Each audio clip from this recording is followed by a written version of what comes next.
My name is Steve Kutcher, and I'm the Spider-Man behind Spider-Man. Part of my job was tracking down spiders.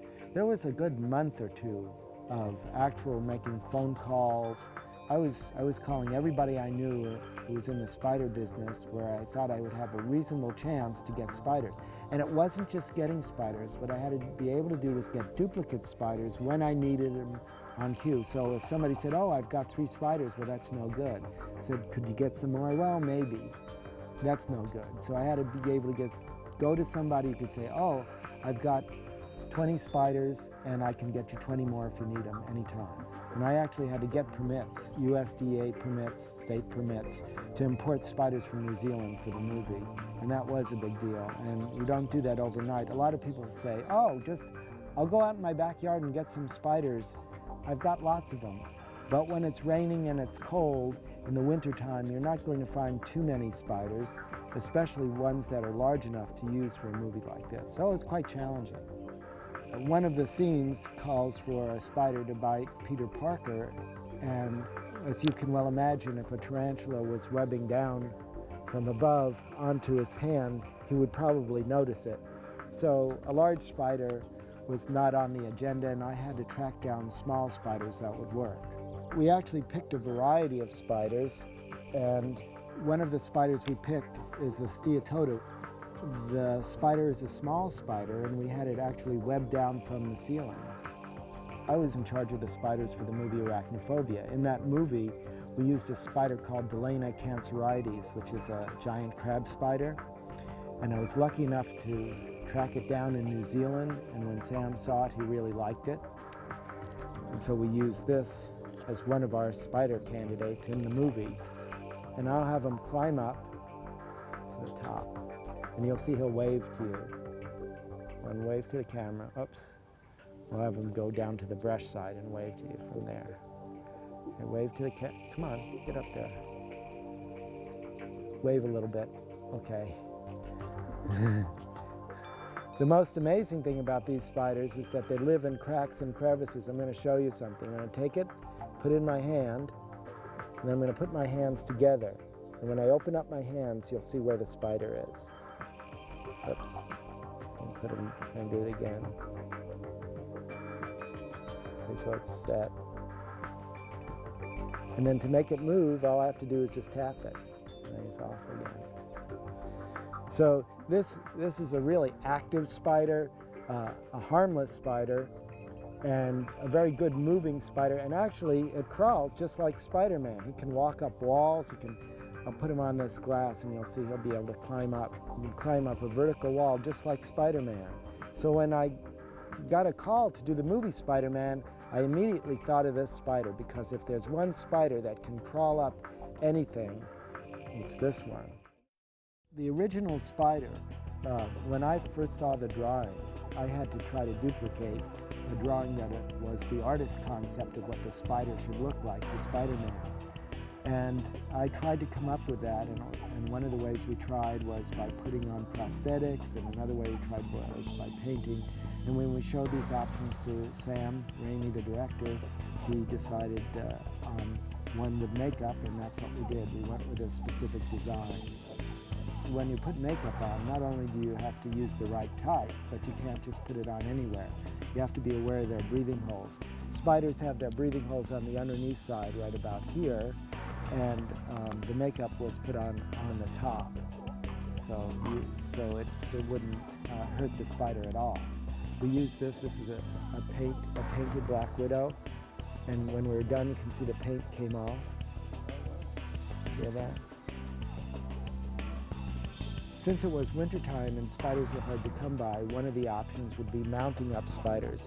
So I mounted up some spiders. These are live spiders with some prosthetics on them, and thinking, well, maybe we could lower them down on a string, or maybe you could take a rubber spider, a small rubber spider, and lower that down on a string for biting.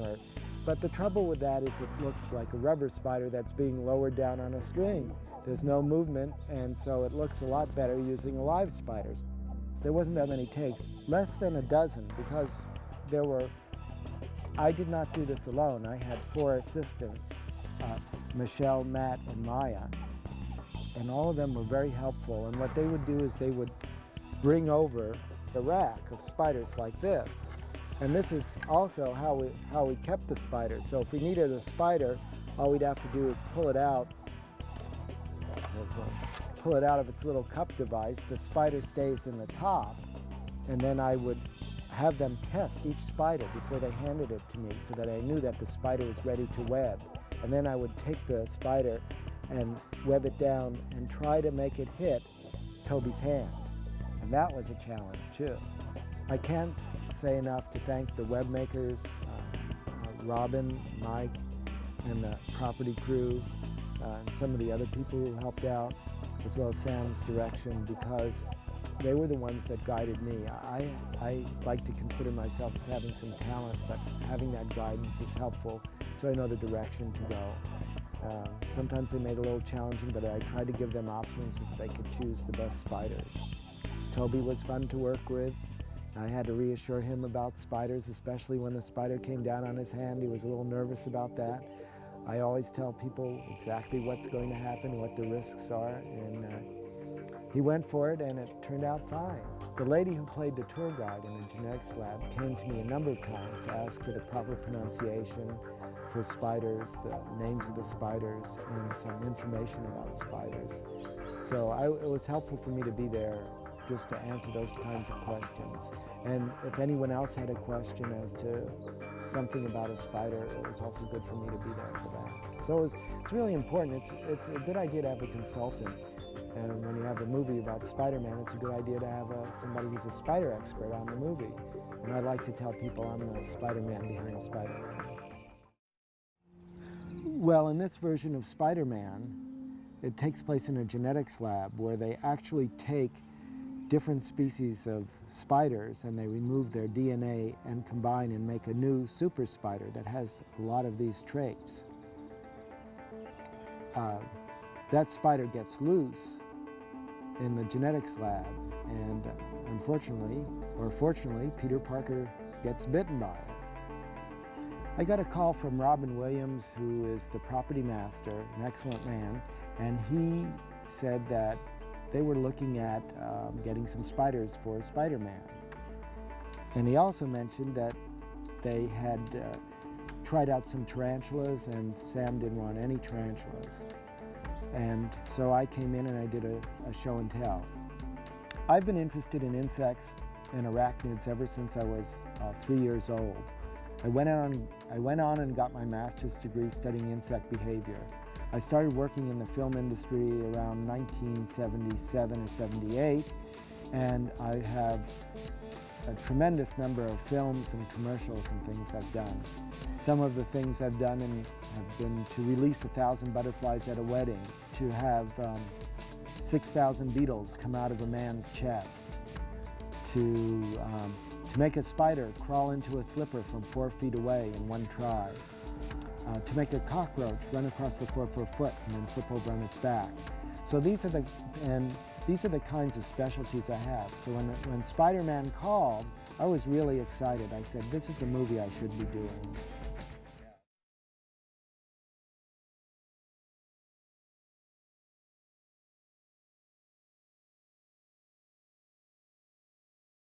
Oh yeah, this is the Macho Man Randy Savage, a.k.a. Bonesaw McGraw, doing the Spider-Man movie right over here in, California. Bonesaw McGraw, the toughest guy that ever lived, and everybody's got confidence in me because they put up money, and I back it up because we don't have to pay anybody $3,000 because I beat up everybody, you know the deal? Until they get this unknown guy. There's always one person that ruins the party, and we got this guy called Spider-Man. Beat him up, knock him out. Sam Raimi taught me so much. It's unbelievable, man. Just follow him around. Everybody knows he knows the deal, you know what I mean? And we just kind of like, have blind faith. You know, it's just the opposite of wrestling. They send you out there on your own. It's kind of live at 5, but over here, he's got that POV. I've learned some 3 letters to put together now. You know what I mean? I'll be directing pretty soon, I think. You know, I don't know.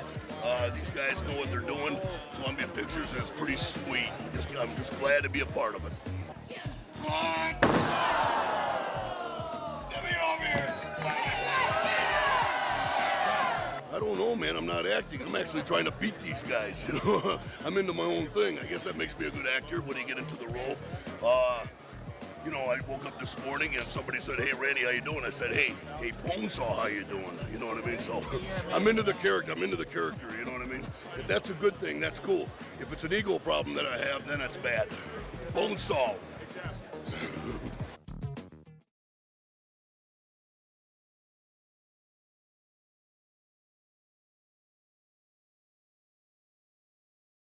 My name is Jason Mahakian. I'm the model maker here in Spider-Man Art Department. I'm having a great time here just because there's a lot of work to be done, a lot of models to be made. We make models for several reasons. Generally for us in the art department, this is where we design and develop our sets or main props. And it helps us flesh out design and flesh out our concepts, which are then presented to the directors and the producers for discussion. What happens most frequently is that we'll have illustrators doing sort of keyframes or big glorious paintings of like main shots of the movie. It's then discussed with the art director and the production designer as far as what the action requires, what kind of a set we need, what it should look like. And then I'll take a lot of the set designer's drawings and then build models from those. All the departments want to look at the models so that they can have an idea of what they're getting into before they actually get on the set. That's one of the things I like about this job, is that it's very sculptural, and I have to sort of use anything that will convey the message of what we're trying to get across in the set. I always loved comic books. I love the stories. I can't say that I was a really big fan, but I was always fascinated by the illustrations and the fantastic places that they could create in the comic books. It definitely influenced me.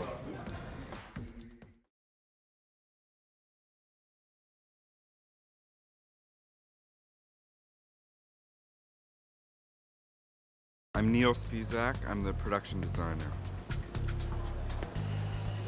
A production designer is the person who works with the director and the director of photography and the producers and the visual effects team to conceptualize and make all of the ideas that everybody has in theory become actually materialized. It's great to work with Sam because he's always very clear about what the story is and who the characters are that are within the story.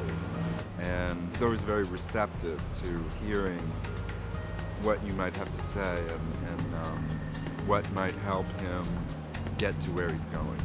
Sam is a Spidey fan from way, way back, and his interest was extremely infectious. And it was sort of a bizarre road getting introduced to Spider-Man, actually. I mean, I knew Spider-Man from the TV series and from cartoons, but I had never really read comic books.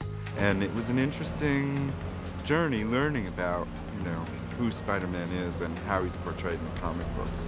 Once you conceptualize what the film is about and how the film needs to look and what locations scenes actually take place in, then the execution process is a puzzle that you kind of work out piece by piece. How do you retain the control that a filmmaker needs to tell a story? Well, obviously the best place is on a soundstage. But the reality is that you can't just go into New York City and shoot anywhere you want to.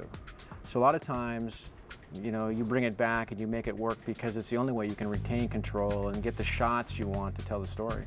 One of the design elements that I tried to incorporate into the film as a whole is a slightly overscaled and somewhat classical architecture, building tops and places that you normally aren't on buildings, closer to the upper architecture of the buildings of New York.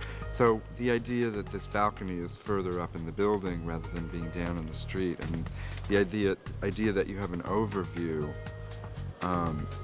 made it all the easier to incorporate the Goblin on its glider, above the city and the fact that Spidey could swing in from the upper parts of the city as opposed to being in on the street. Although it's an action film and an adventure film and a fantasy film, all of those parts of this movie work because the basis for the whole story is very human. And I think it makes it all the more interesting and all the better that you believe, you know, Spider-Man can be a part of our world.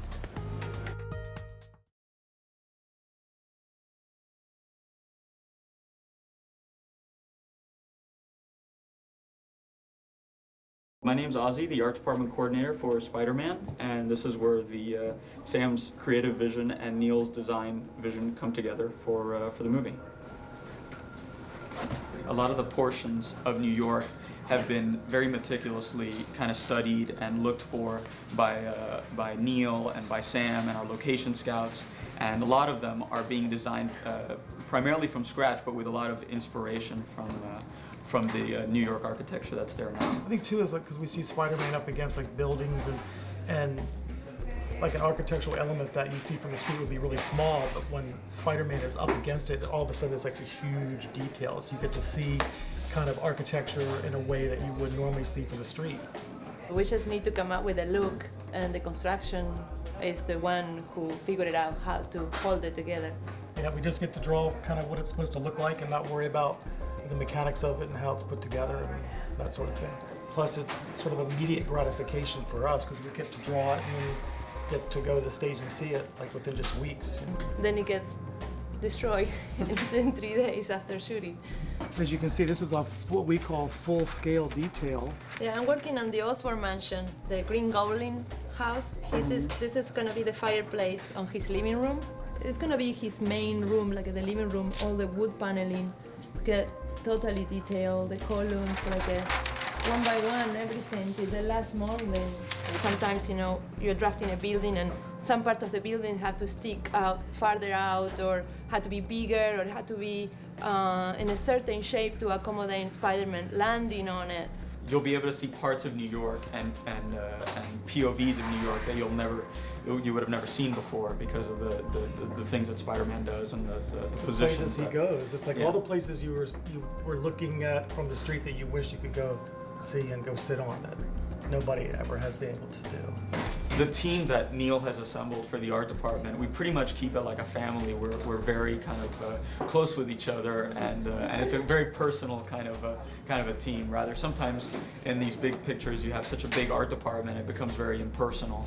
And I think we've been able to maintain great communication between the departments. Sure. Yes, we've had a lot of fun.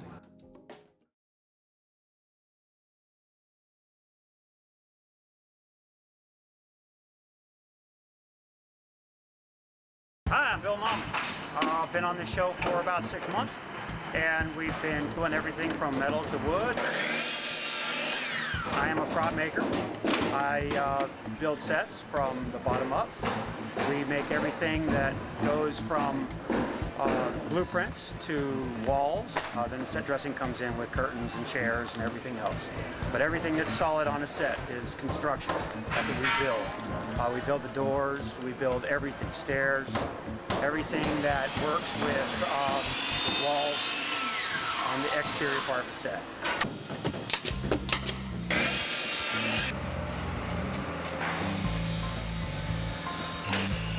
What I like about this one is next door we built this great big section of a skyscraper.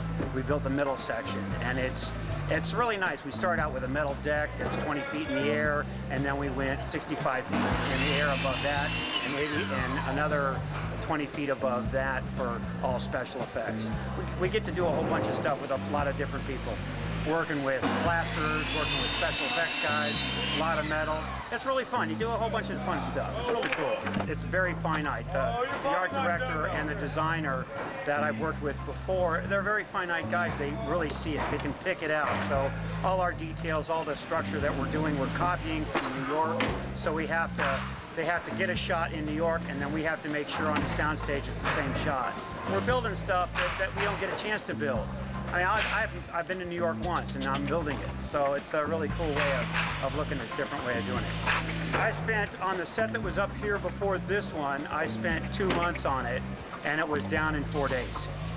And that's, yeah, it's part of the game, but it is, you see all your sweat go, they come take the picture, and then it's gone.